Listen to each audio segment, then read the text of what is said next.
Hello and welcome to today's beading class. So in today's beading class, this is what we're going to be doing.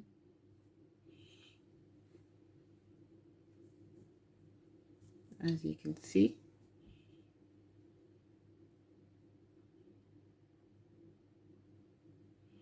So we are doing the lampshade bracelet.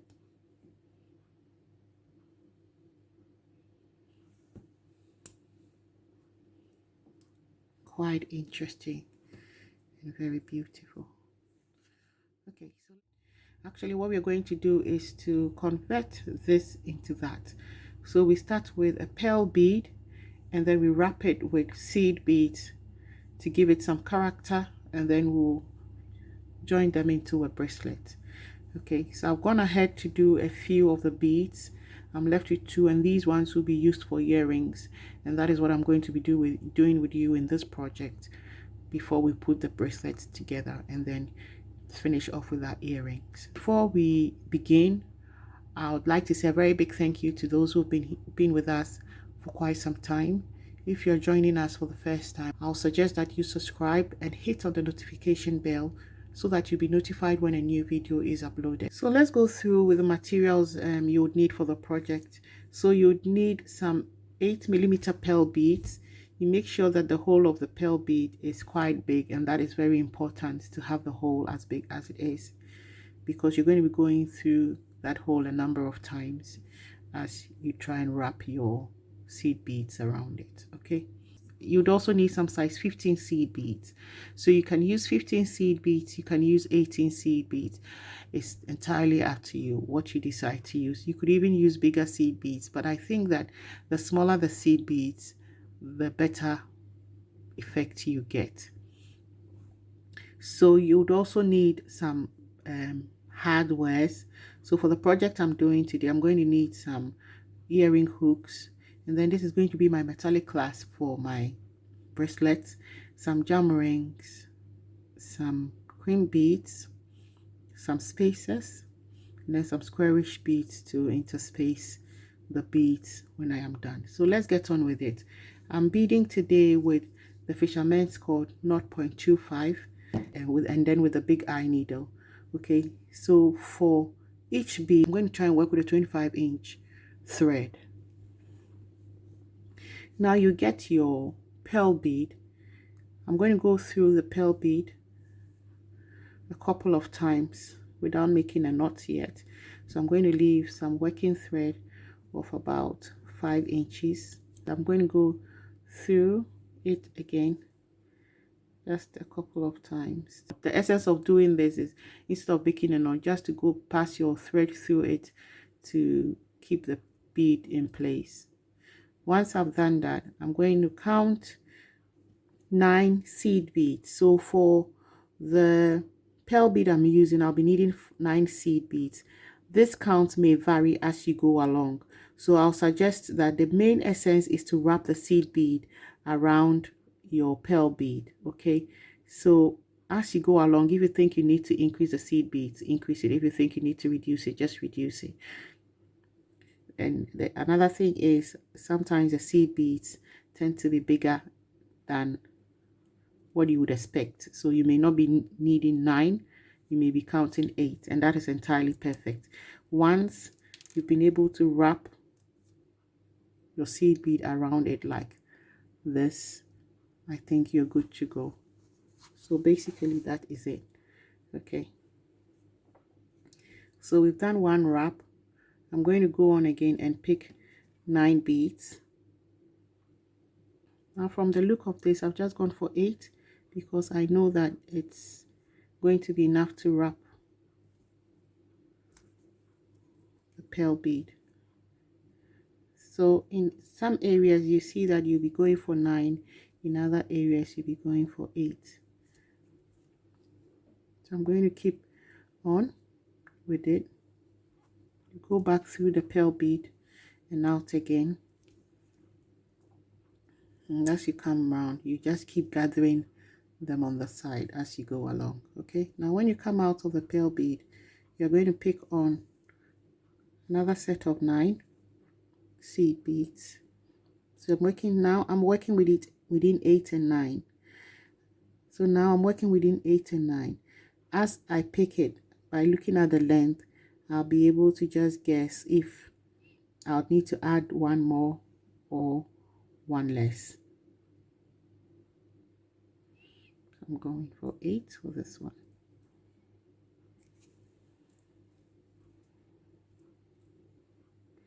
So I'm going to carry on until I've done a number of them, and then I'll bring it back for you to see what I'm doing. So it's that easy, but the effect is really beautiful. So as you carry on, you see that in spaces like this, you may just need about 4 seed beads to fill it up, okay? Because for this, I'm just using 4 seed beads. And as you push it there, you would have to bring it up to fill in that space. So it's not all the spaces that you're going to need to string on 8 or so. As you work out, you'd see that for a few places like these areas, you may need 4 or 5. So for this area where I'm trying to actually close the gap, I'm going to string on about 5 seed beads to fit in there. So I'm going to add one more.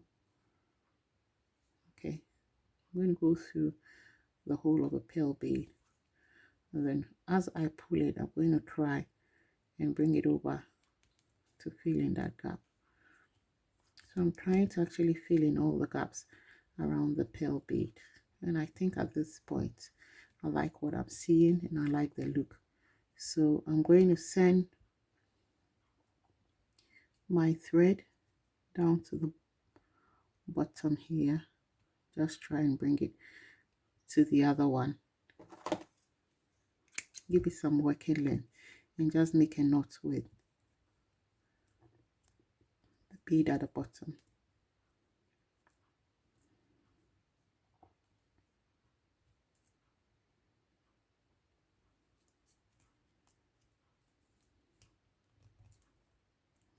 Okay, making sure that my beads are all lying in place and making it a bit tight as well.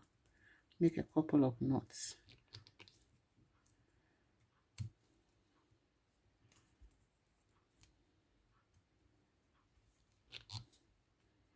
Cut it off at this point, and then I'm going to set a lighter to it to burn the ends down.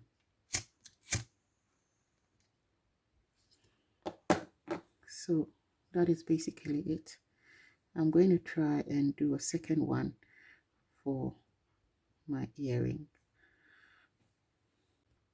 Okay, so my beaded balls are all done. Let me emphasize that it's always advisable to use a thinner thread. So I think you shouldn't go any more than the 0.25. What happens when you go bigger on the thread is it tends to block the whole of the pearl bead. So you might have only covered about 8 rows, and then your whole of the bigger bead or your pearl bead is blocked, so you will not be able to go through again and finish it off. So when you go smaller on the thread size, is much easier. So I have a head pin. I'm going to push it through my hole. Hopefully I'll be able to make room there. Okay, I was. So that is it. I'm going to try and make a loop at this point, or rather I'm going to try and connect my squarish bead, add on a spacer, and then another metallic squarish bead, sort of. I think this should be enough for me. Then I'm going to make my loop at this point, and I'm going to use my thumb and my forefinger to gauge it, and then I'm going to cut the excess metal off, cap it like so. Use a cutter to cut it off, then turn that away from me and make a bigger loop. I want to make a bigger loop with this. So there I have it. Now I'm going to use my flat nose plier to twist it open, put my jammering through, twist it back close. At this point, I'm going to connect my earring loop to it. So I'm going to get another plier to help me twist my loop open like that. Put the earring hook in and twist it back close. So that is it for my earring. I'm going to go ahead and finish the other pair before we go on to the bracelet. Okay, the earrings are sorted out. Now I'm going to go on to string up my bracelet. I'm going to use this metallic clasp as my closure. Okay, so I'm going on one end and I'm going to connect my jammering to the one end of the metallic clasp.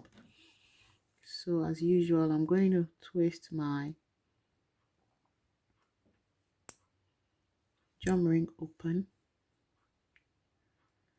and then send it through the end of the clasp. Sometimes it can be a bit difficult working with this because it's a metallic clasp and it tends to hold on to your metal hardwares and all that, but we'll be able to get through with it. So I'm done with that. What is left for me to do next is to string my thread onto it. So I'm going to put my thread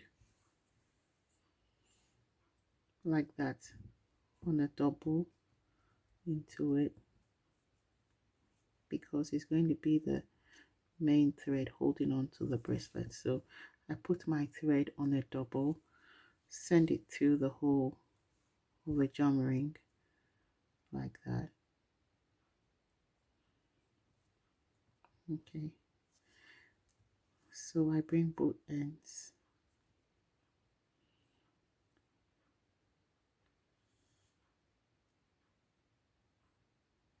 through one loop of the whole thing. Then I'm going to pull it like that. Okay, so that is what actually holds on to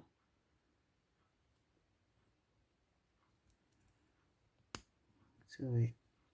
Okay, now I'm going to put both ends of my thread into my big eye needle and use my big eye needle for the stringing because at this point the pearl bead will be a challenge if I don't use a needle to string. So I use my big eye needle like that on a double, and then I'm going to start my stringing. So I have it done like that. So my first thing is I want to first put on a bead. I'm going to put on one bead before I pick on the metallic bit and go like that, my spacer, and then string it all through. So at this point the arrangement is left to you as to what to do with it. Okay, I'm going to carry on and finish stringing.